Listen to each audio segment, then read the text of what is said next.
Good afternoon. Today we'll be walking through the Provide Assessment Data application, commonly known as PAD. This webinar is hosted by the State and Local Finance Division of the Wisconsin Department of Revenue. My name is Pat Grabner. I'm the Equalization Supervisor for the Green Bay District Office. Thank you all for joining us today. First, let's go over some basic housekeeping items. On the top right of your screen, there are two options for you to be aware of. Number one, to download today's presentation from the materials section. And two, to ask a question, select questions, then enter and submit your question at the bottom of the section. We will respond to your questions throughout the webinar. Any questions that require follow-up or we cannot answer during the webinar, we will be posting. We'll also post a recording along with those questions and answers from today's presentation on the DOR training page within the next week. Joining us today are various DOR staff who work with the PAD application.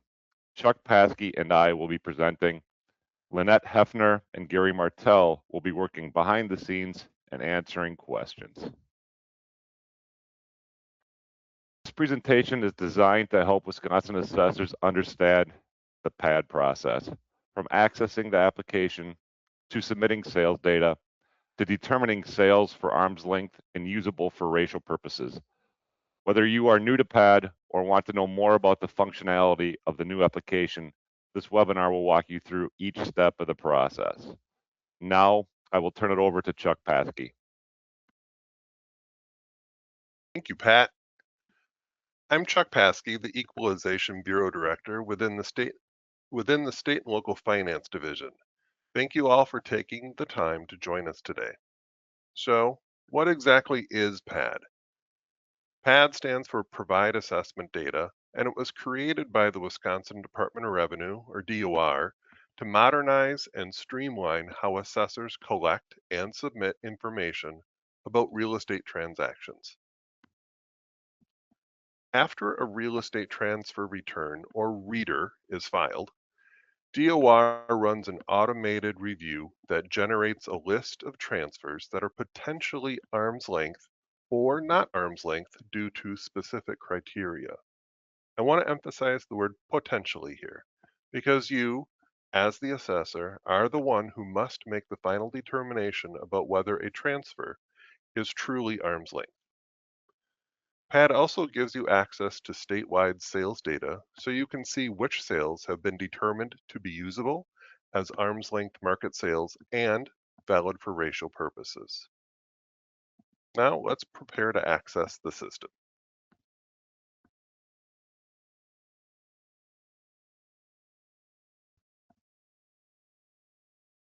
Before you can use PAD, you need to be registered in My Tax Account, or MTA for short. So everyone is on the same page. We'll start on the DOR homepage, which is revenue.wi.gov. We'll navigate to the assessor page by clicking on the government's link and then clicking on the assessor link.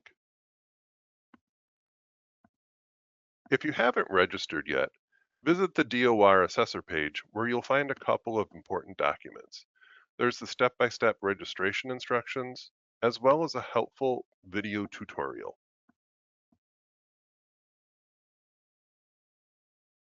We're not going to walk through the process of registering in MTA during this webinar, but if you have questions while you register, you can reach out to our Office of Technology and Assessment Services at OTAS, which is OTAS, at wisconsin.gov.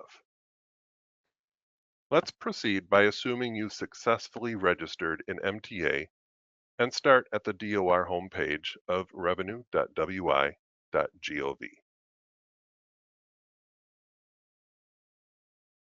We'll navigate to MTA by clicking on the My Tax Account button under Online Services.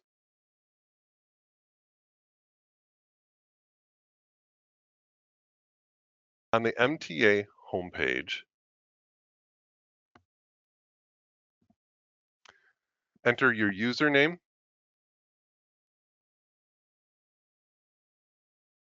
click Login, enter your password, and click Continue. You will arrive at the Accessory Summary page in My Tax Account. From here, you have three options: View Submit PAD, search Wisconsin Property Data, which is a site for you as a registered user to search for statewide sales along with the contact information from the return. And the third option is to view assessor sales reports. Gary, I'm at a point. Are there any questions that need to be shared with everyone?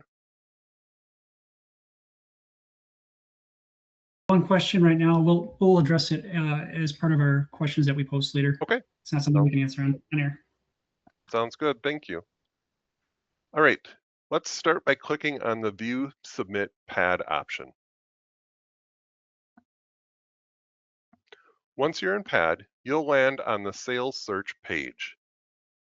You have several ways to search for sales. We will click on each search option to show you required fields. The first one is County. You'll notice the County field is marked with a red asterisk and is a required entry.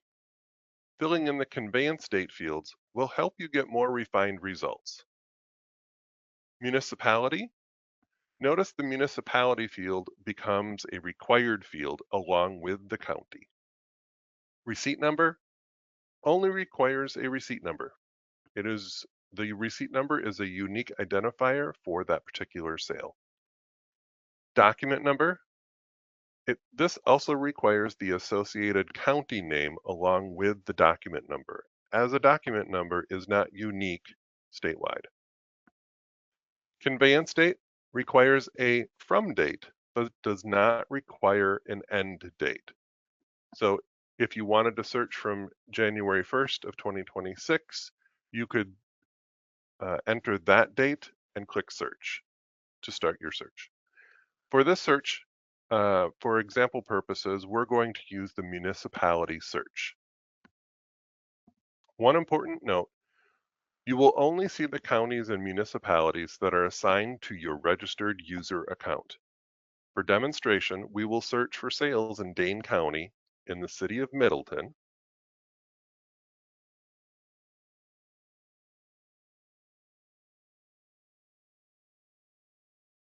With conveyance date of January 1st, 2026 and after.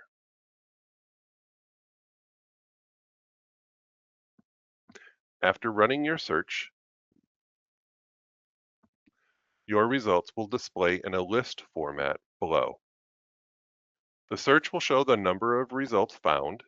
Using the search criteria, there are 183 sales which require PAD submission. Each row represents a sale and shows the unique receipt number, county document number, date conveyed, date completed if previously submitted in PAD, the parcel number, listed first on the reader if multiple parcels are included in the sale, and the physical address. By default, results are sorted by date conveyed. If there are multiple municipalities within the county, the results are sorted by municipality and then date conveyed. By default, the results are sorted by date conveyed, but you can click on any column heading to resort the list in ascending or descending order. Let's click on document number and then receipt number to show this functionality. You can also use the filter box to search within results by keyword. Let's use the word Elmwood to see how we can limit our results to only those sales on Elmwood.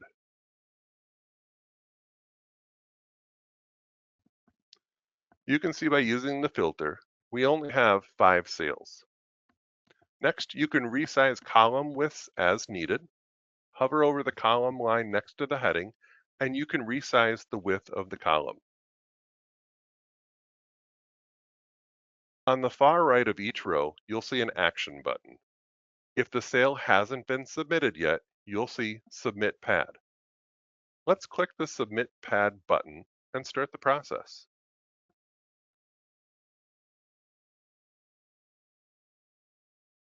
After you click the Submit Pad button, you'll arrive at the Sale Validation Information page. This is where you document your work you've done to verify the sale. It is your responsibility as the assessor to field review all market sales and verify property attributes. The first question in this section asks whether any manufacturing is involved in the sale. If yes, simply check the box, click Next, and you're done. No further action is required for that sale. If no manufacturing is involved, you must continue through the remaining questions.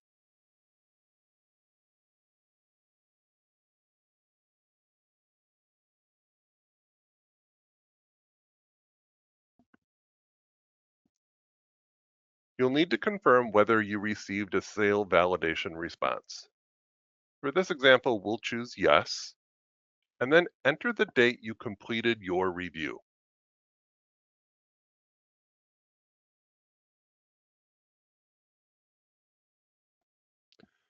Then document the method and source of your validation.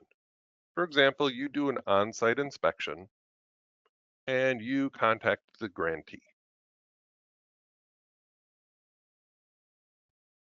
You'll also record approximately how long the property was on the market and how it was marketed if known. Let's say you determine this property was on the market for 5 days and it was listed through a real estate agent.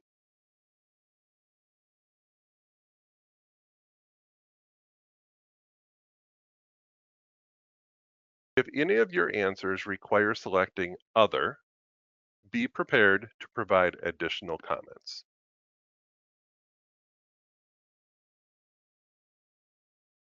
All right, click Next to continue.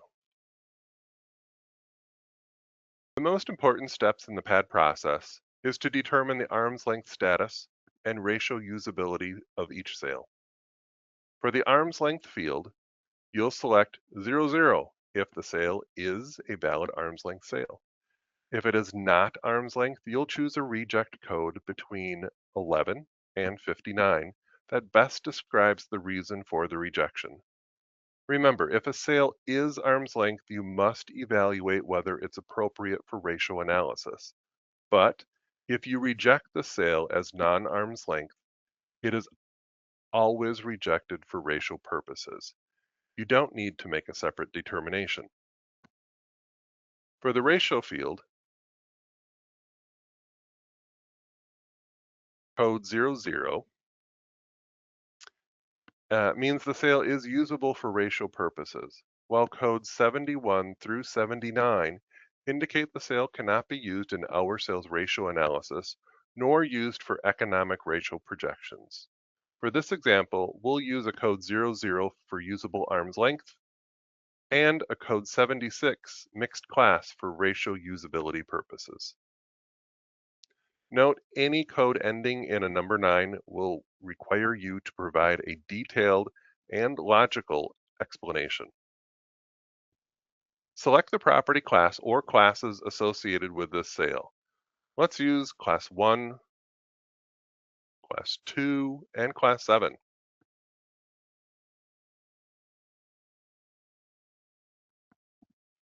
Each class must have an assigned acreage. So let's just use 1 acre for each of these classes in this example.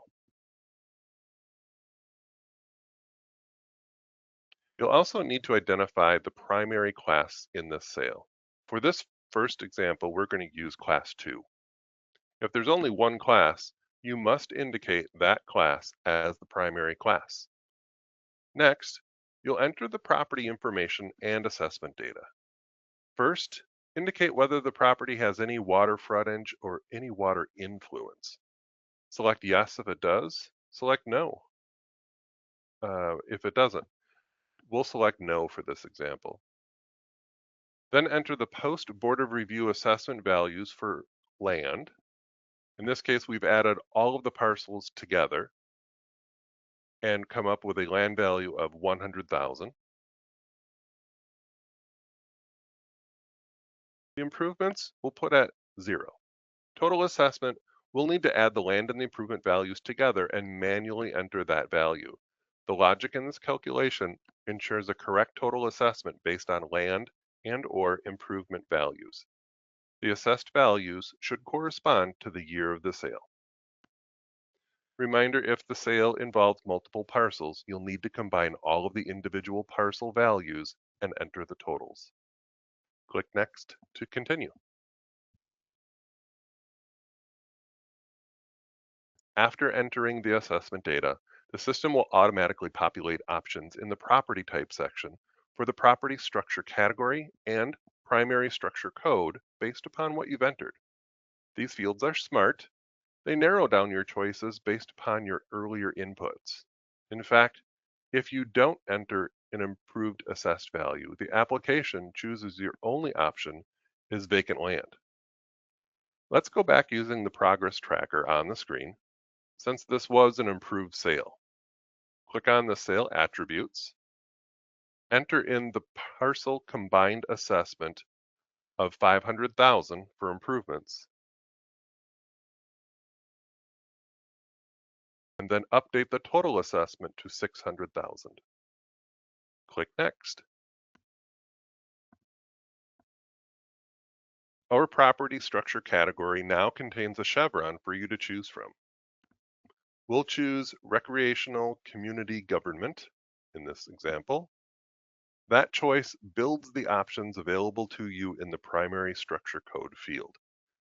Click on this field to identify the specific primary structure code included in the sale. Note you may have to scroll within this pop-up box to locate your structure. For this example, let's use 416 Bowling Alley. Important note, if the primary class is commercial and there is an improvement value, you are required to complete the commercial building attribute data. Click on the Add a Record button to create a building record. If there are multiple parcels on the buildings on the parcel, continue clicking Add a Record button to create records for each one. Fields marked with a red asterisk are required. Some fields require you to type in your own specific data, while others, those with the chevron or drop-down arrow, will present a list of options for you to choose from. Let's X out of these records as we've changed our minds. This sale has a primary class of Class 1.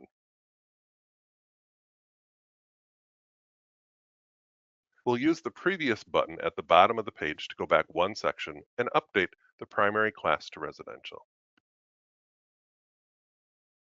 Click Next. You'll notice the property structure category has only one option, residential. Fill in the primary structure code associated with this sale. Let's choose 112 Colonial. Important note, if you don't see an appropriate option, go back and review what you've entered in the sales attributes section. And one final reminder throughout the data entry process, always review the legal descriptions and parcel numbers on the original sale return to make sure you're submitting complete and accurate assessment data. The View Return button is available at any point during your submission to help you do this. If we click on it, we can find all of the return information associated with the sale by clicking on the tabs Return, Parcels, and Grantors and Grantees. Clicking the Sale Summary button will also create a one-page summary of the sale. This functionality was identified by assessors and included in our final product. View Return and Sale Summary functionality are also available through the Registered Sales search. Let's X out of this return summary and return to our PAD webinar. All right, click Next.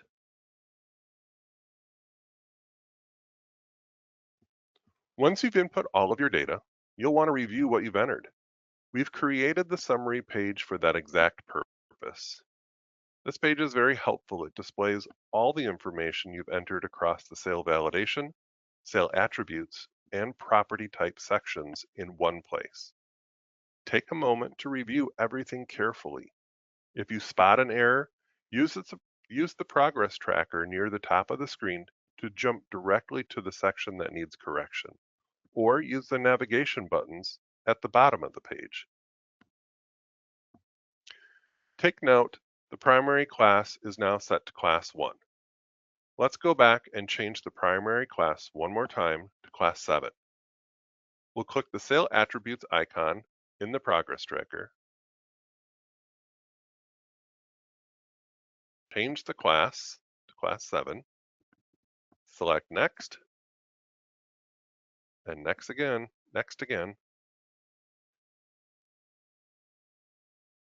and we'll see that the class changed from Class 1 to Class 7.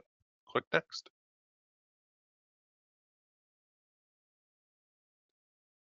When you're satisfied that all of your information is correct, you'll proceed to the Confirm Submission page.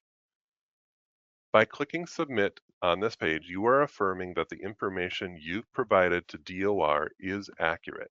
Keep in mind that resubmissions are allowed, but only during the PAD submission period. This period is typically the first Monday in June to the first Friday in March of the following year. Also note that some of the information you submit will be made available on DOR's public search application.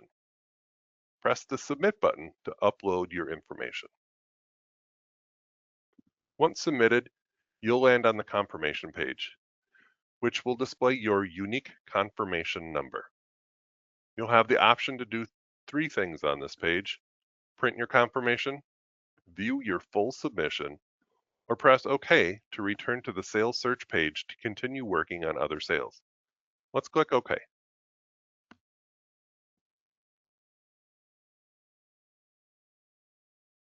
We're back on the sales search page. When we left this page, we had 183 sales to review. You'll notice now it currently states 182.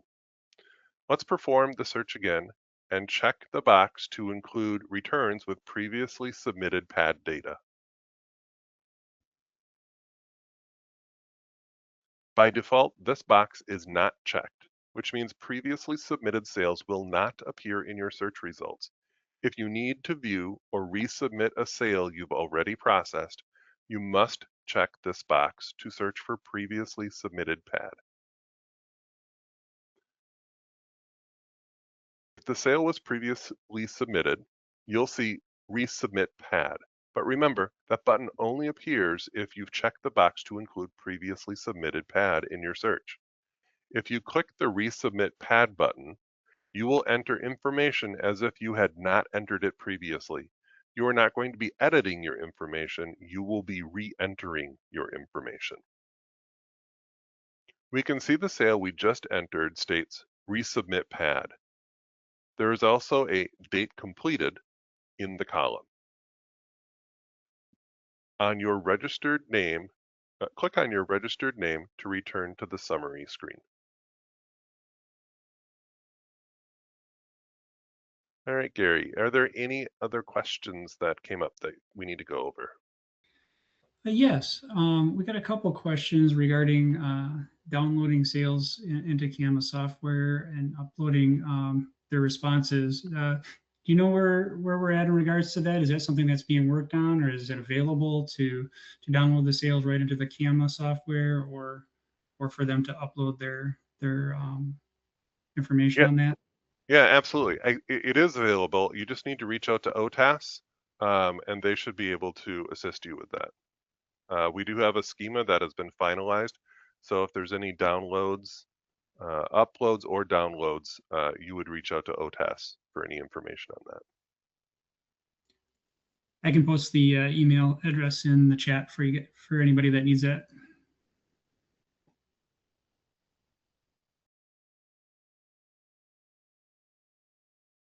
Any other questions?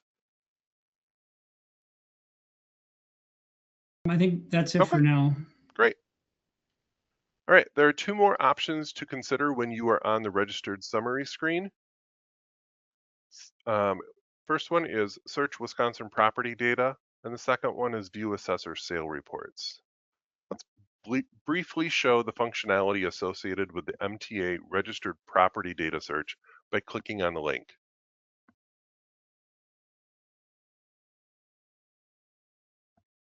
You'll need to read the disclaimer, which states this information is believed to be accurate, but may not be without error.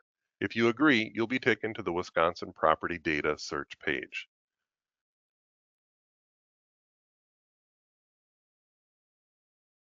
This page is like the public or unregistered site, but allows for the additional functionality of searching by receipt number. We'll do a simple search by county and municipality to demonstrate a few features we think may assist you.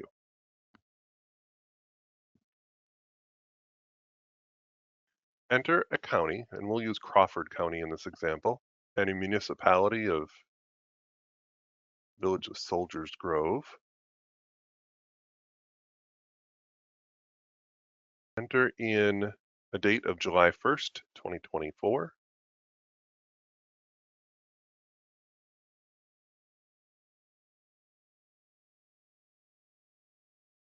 And click search.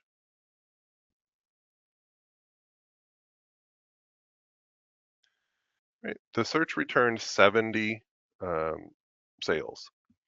Again, we can sort by column heading. So let's click on county document number heading and put them in order by county document. If you click on the second sale, you'll be able to see information from tabs within the return.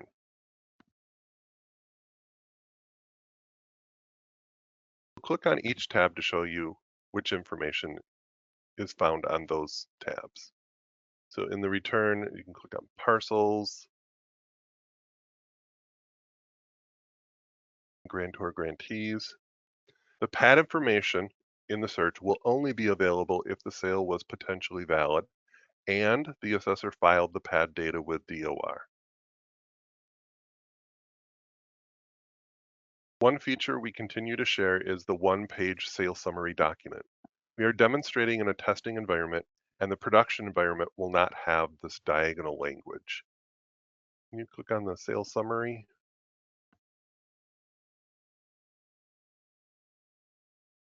So you can print this page by clicking on the menu dropdown and clicking print. Let's go back to the registered summary screen by clicking home and then home again and clicking on your name.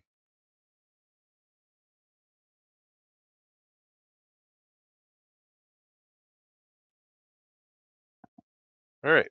Finally, the third option takes you to the final assessment to sales ratio analysis and usable sales for DOR ratio projection. These reports were previously available to you via your WAMS ID, username and password. That system, which contained these reports, will not be supported in the future, and these reports were moved to the registered MTA platform.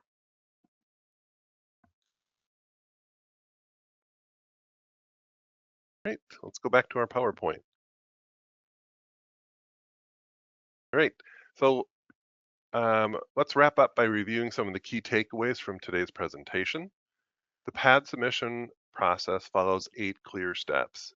Access pad through MTA, search for your sales, complete the sale validation information, make your arm's length determination, evaluate ratio usability, enter property class or classes along with respective assessments, which may be combined, complete commercial attribute data if needed, and finally, review your summary and submit. A few things to keep in mind. If manufacturing is involved in a sale, simply check yes and submit. No further action is required. Any reject code ending in 9 always requires a written explanation. If a sale has multiple parcels, combine all values before entering totals. And commercial properties with improvements will require attribute data. If you ever have questions or need assistance, reach out to your local DOR Equalization Bureau district office.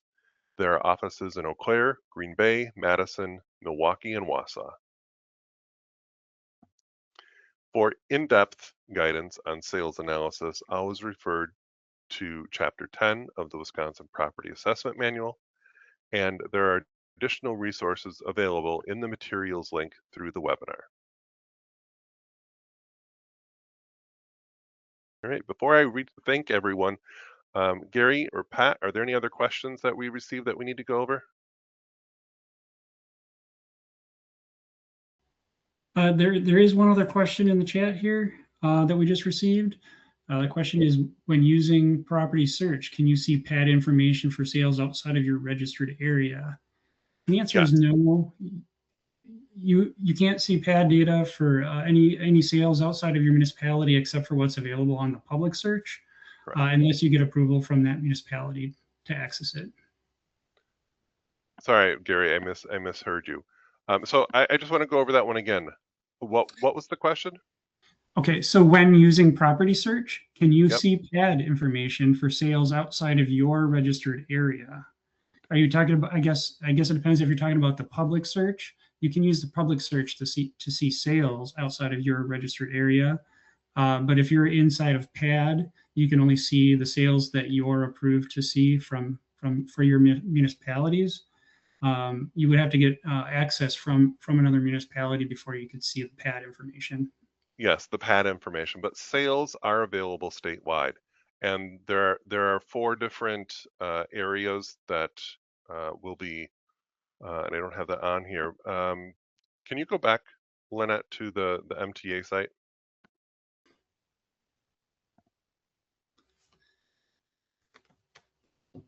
If you can't, that's okay. But when you go into search Wisconsin property data, that is a statewide search.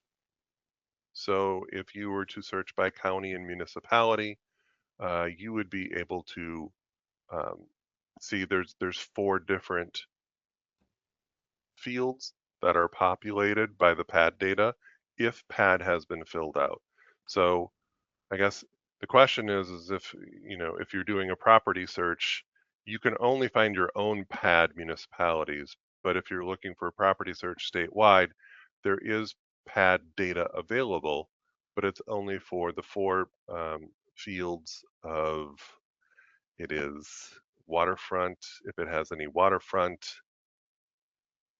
I have it right here, Chuck. It's a arm's length status, primary class, water influence, and primary structure code are the only things you can see.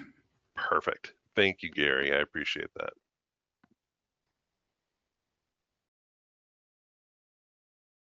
All right. Well, thank you, Gary. I would like to thank everyone that assisted me in hosting this webinar today and all of you for attending.